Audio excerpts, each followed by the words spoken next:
Salam jumpa kembali dengan Kirana Kelana. Firman-Mu itu pelita bagi kakiku dan terang bagi jalanku. Surya pagi dari tempat yang tinggi untuk menyinari mereka yang diam dalam kegelapan dan dalam naungan maut, untuk mengarahkan kaki kita pada jalan damai sejahtera.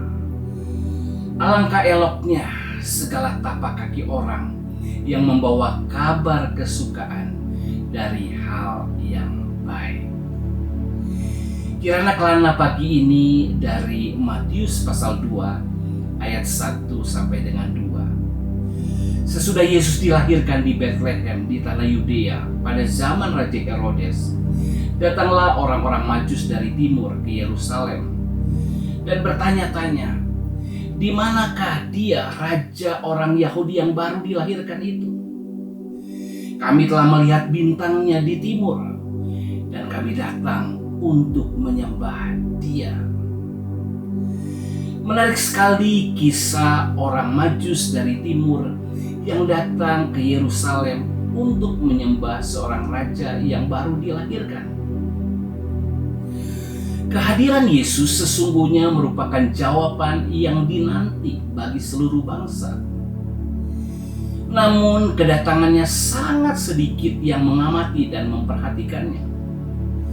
Kedatangannya terasa sangat sepi.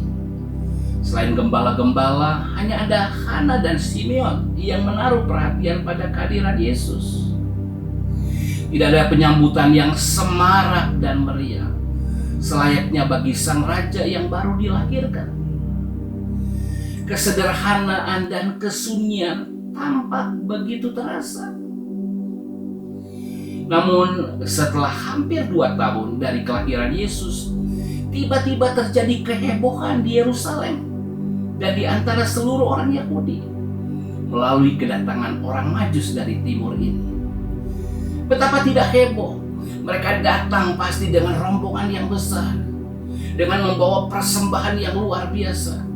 Dan mereka bertanya-tanya, di manakah dia raja orang Yahudi yang baru dilahirkan itu?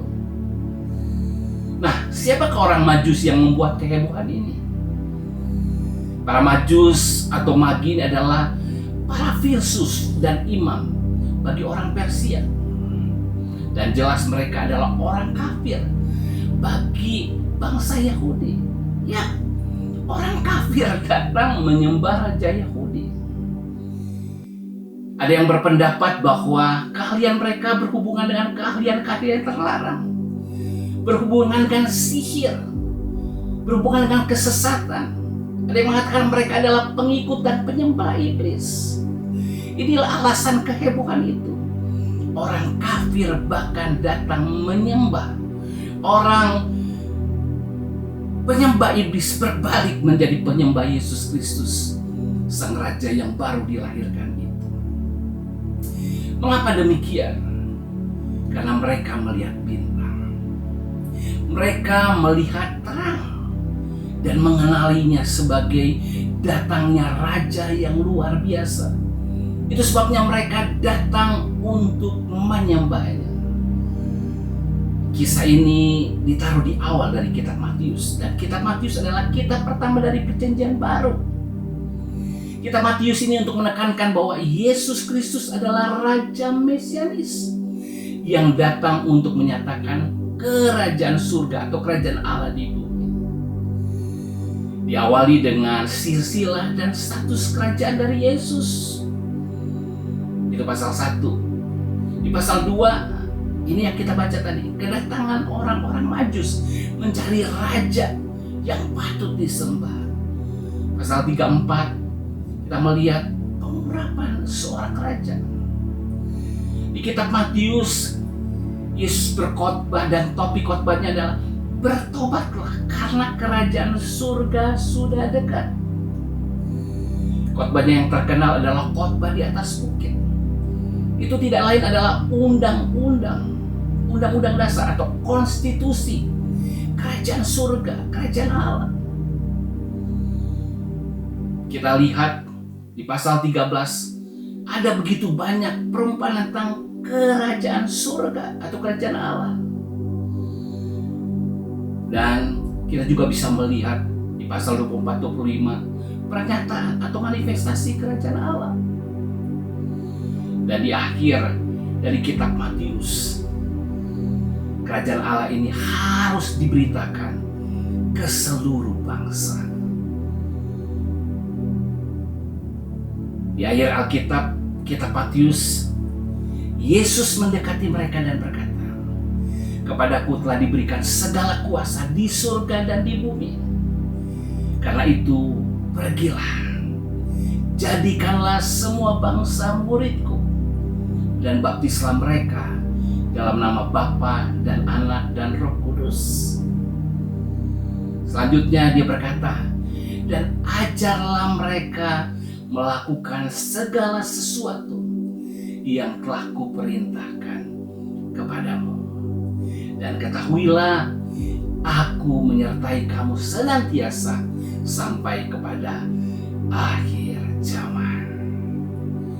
Di dalam kitab Matius, kita memiliki beberapa terang. Ada terang tentang kerajaan surga, kerajaan Allah. Kita sungguh-sungguh harus mendapat terang tentang hal ini. Terang tentang Yesus adalah Raja. Dan bagaimana manusia selayaknya menjadi warga kerajaan surga atau kerajaan Allah. Untuk mengenali dan menghidupi kerajaan ini, kita harus menjadi muridnya. Jadi ada yang berkata kitab Matius adalah manual pemuridan. Seorang Kristen adalah seseorang yang belajar bagaimana hidup di dalam kerajaan surga, di mana Yesus memerintah sebagai Raja. Saya berdoa kita mendapat terang lewat kitab Matius untuk mengenali Yesus datang bukan sekedar membawa keselamatan yang dipahami orang pada umumnya, tapi dia datang untuk menyatakan kerajaan surga. Dia mau kita hidup di dalamnya, dan dia memerintah di dalam hidup kita sebagai Raja. Dan kita harus mengkomitmenkan diri kita sebagai umat kerajaan. Haleluya. Mari kita berdoa. Kami mengucap syukur buat kitab Matius yang diberikan kepada kami. Kami rindu, kami mendapat terang untuk mengenali kerajaan surga, kerajaan Allah, sehingga kami boleh masuk ke dalamnya, bahkan mewarisinya. Biar kami juga mendapat terang, Yesus adalah Raja. Allah itu Raja yang mau memerintah di dalam hidup kami. Dan biar kami mengkomitmen diri kami kepada Sang Raja, memberi hati dan hidup kami untuk diperintah, untuk diatur, untuk diarahkan, untuk berkuasa dan berdaulat dalam hidup kami, sehingga kami mengalami kerajaan Allah di bumi ini, kerajaan surga di bumi ini. Terima kasih Tuhan. Di dalam nama Tuhan Yesus kami berdoa. Haleluya.